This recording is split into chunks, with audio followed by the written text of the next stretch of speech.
Hey folks, Ray from DCRaymaker.com here. What I've got is this Suunto Spartan Ultra. Now a bunch of you want to see more about the menus and how that works, so this is all going to be about menus. If menus don't excite you, then this video is probably not for you. I'd go find kittens or something. But this is all about menus.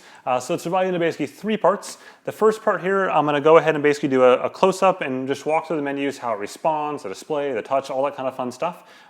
Then I'm going to show you some of the computer pieces here for configuring this watch. And then last but not least, I'm going to head outside. I'm going to show you how the display looks outside. I'm going to show you how it works in terms of a cycling standpoint. So just to kind of give you three different chunks to work with. And then we'll wrap up this video for now. And then if you got questions on other videos you want to see, go ahead and hit those down in the comments. And I'll be able to kind of put something together based on what folks are looking for. So with that, let's get started.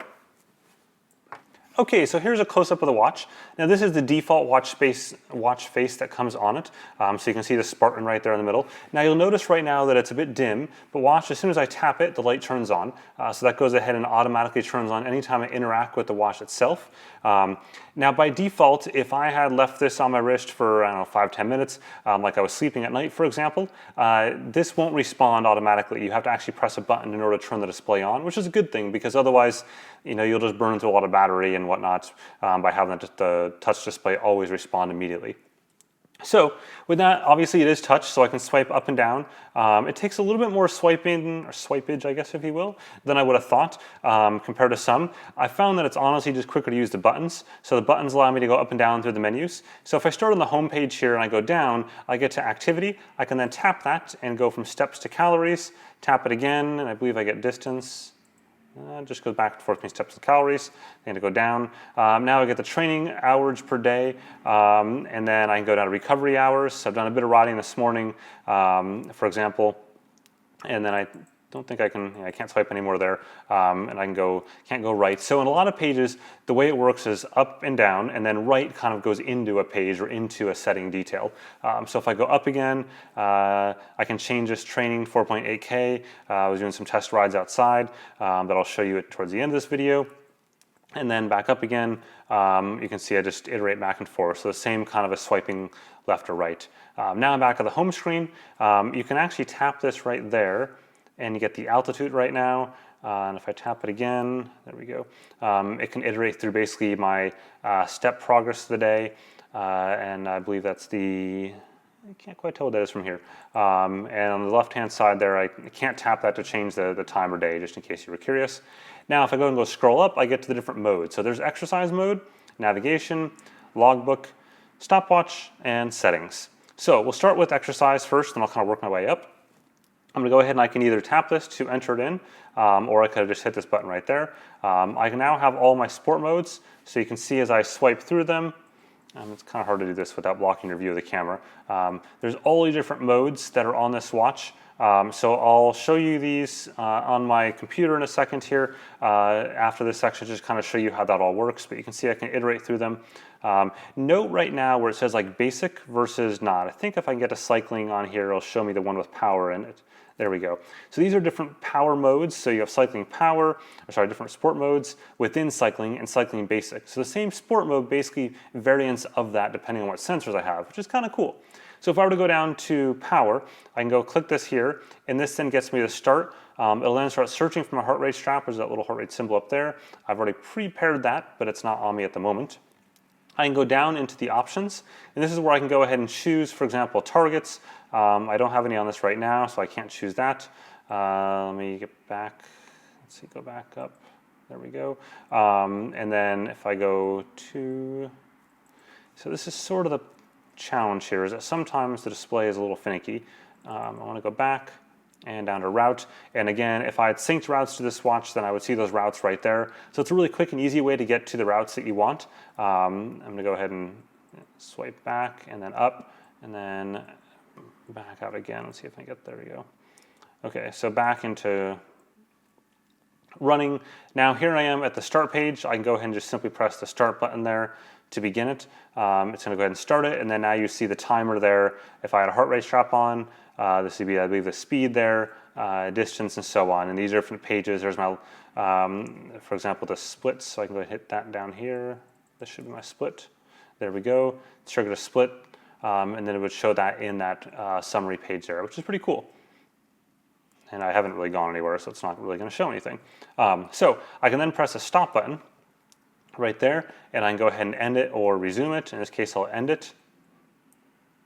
There isn't any option for discarding an activity, which is too bad for these sort of demos because I have a bunch of these like 30-second things inside my logbook. You can now see, I can delete them of course afterwards on the computer or on the phone, but just kind of nice to have a discard option. Polar, Garmin, a few others have that. And then here's a summary stats. I'll show you this exact same thing after the short bike ride I've got, so don't worry too much on that. You can see the laps I just created and so on. Now it's saved. So you're going to get back to the home screen here. Here we are again, back at this. So let's go back up. Navigation drops me into that, and now you can see routes.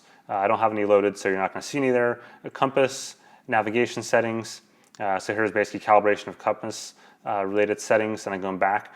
Now you'll notice that action there that you don't see back normally until you either go up to it or with the touch or with the buttons. But it's always there, so you can get back relatively quickly. The compass here I need to calibrate still, so you have to do that typical figure 8 thing, which I won't make you suffer through. So I'll get back. There we go. I can swipe back as well sometimes, and click back. So you can see like this is a good example where the lag is a little bit there. It's present. It's visible. It's just not quite as sharp as I would like, but that's all right. If I click logbook, I can go in there and see my past activities here. Pretty similar to the past.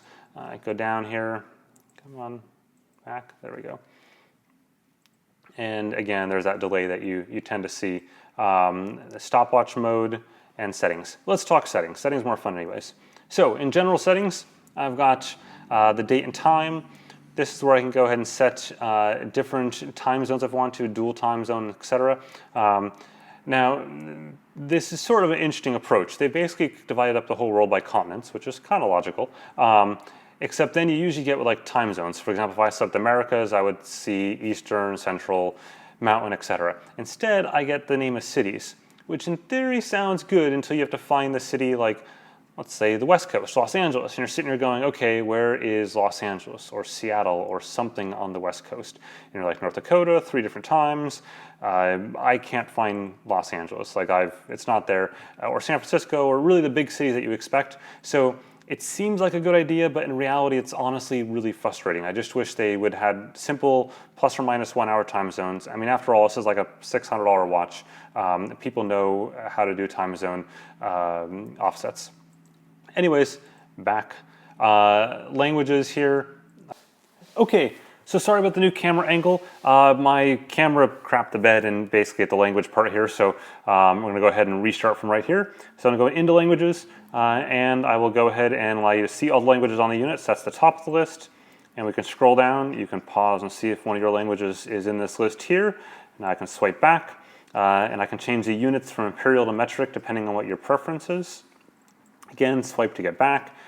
Tones allows me to turn on button tones and the vibration. So if I go to all on, for example, now you hear the buttons. I'm going to turn that off because I'm not really a button tone kind of guy. And then vibrations, just the same sort of thing. All on, all off, and buttons off. Again, swipe back, leave it all on, which is the default. Backlight, so right now you're at 100%. So I'm going to show you what 50% looks like, which is the default. I'd increase this so you can see. So that's 50%. Now I'm going to go down to 5%, which is the bottom. That's 5%. That's pretty darn dark. I'll probably settle on like 80 or 90%, but for now, for this video, just so you can see what's going on in the menus clearly, I'll go to 100%. And then we also have the backlight mode. There's automatic and toggle.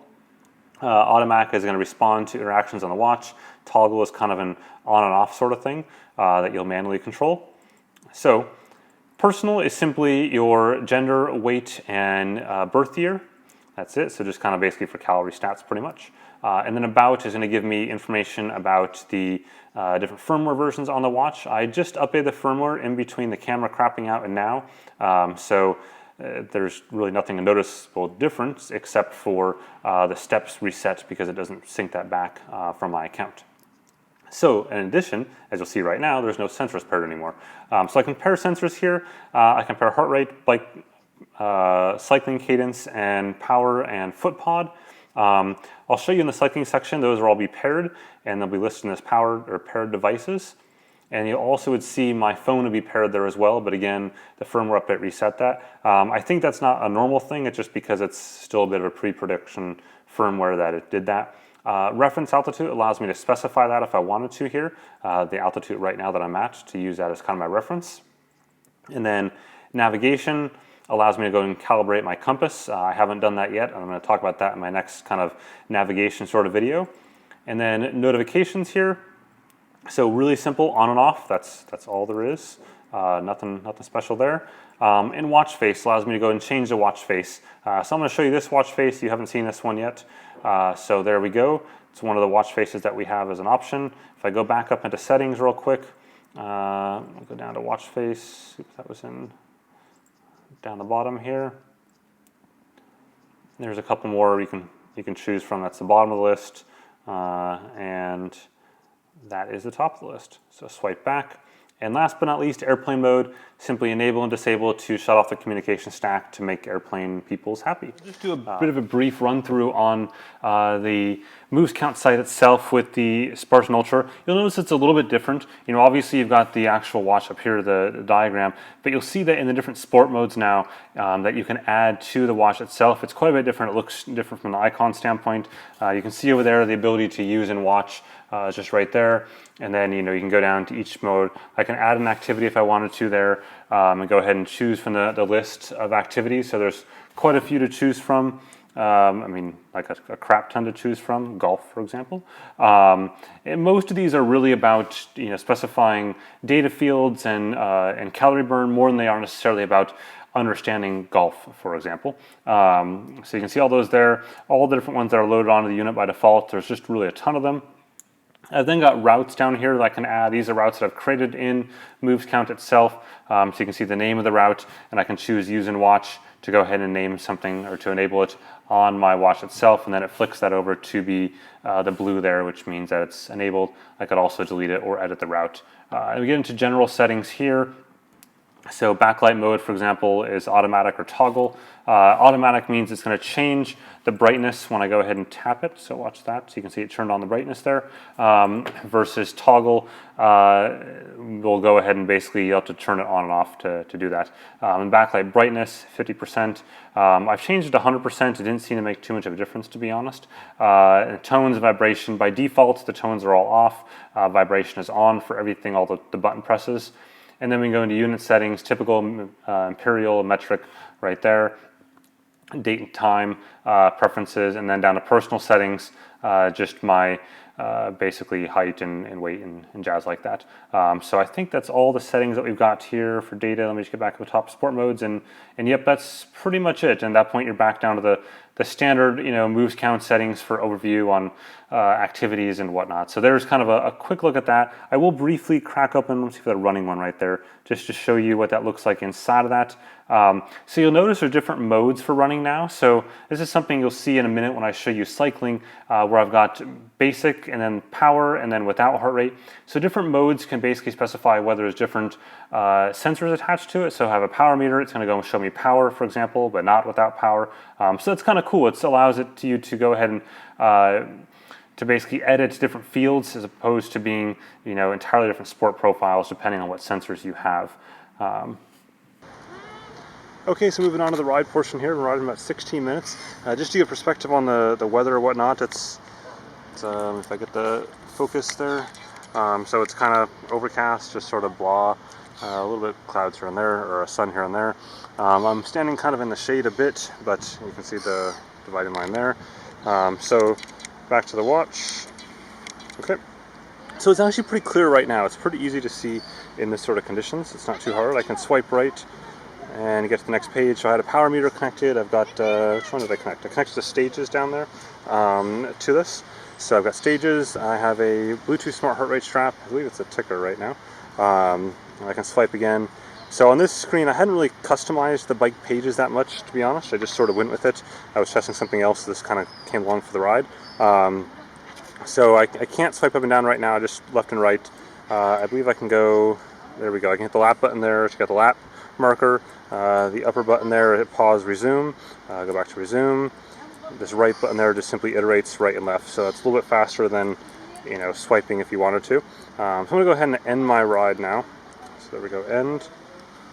It's grabbing heart rate data. In this case, if I was wearing the Suunto's memory, their fancy strap that basically downloads heart rate data, then it would go ahead and do that, like from a swim or whatnot. In this case, I'm not, so it can't do that. I can go ahead and swipe down here to see my metrics from this kind of short ride that I had. I can also just use the down arrows too, which honestly works better than the touchscreen from what I've kind of seen. You know, right here it's working kind of well, but other times it's not so well. So then there's the auto laps. I had none enabled for this, a couple manual laps or two, I guess, and then it's saved. So that's just a quick look at the cycling side of things, and now you can see I'm back at the main watch face there. Okay, so that's just a quick look at the Spartan Ultra from a menu standpoint and kind of a user interface perspective, as well as a brief overview here of that as well on the Movescount side. On the actual mobile app itself, there's been virtually nothing changed from previous ones, so it's kind of still very basic, or Spartan if you will, compared to some of the other options on other competitors' devices out there. Most of it tends to happen configuration-wise on the site itself. So with that, go ahead and hit the subscribe button down below, or the like button, or both if you want to be really cool. And then check out some of my other videos on both the Spartan itself, as well as plenty of other sports technology gadgets. Thanks for watching.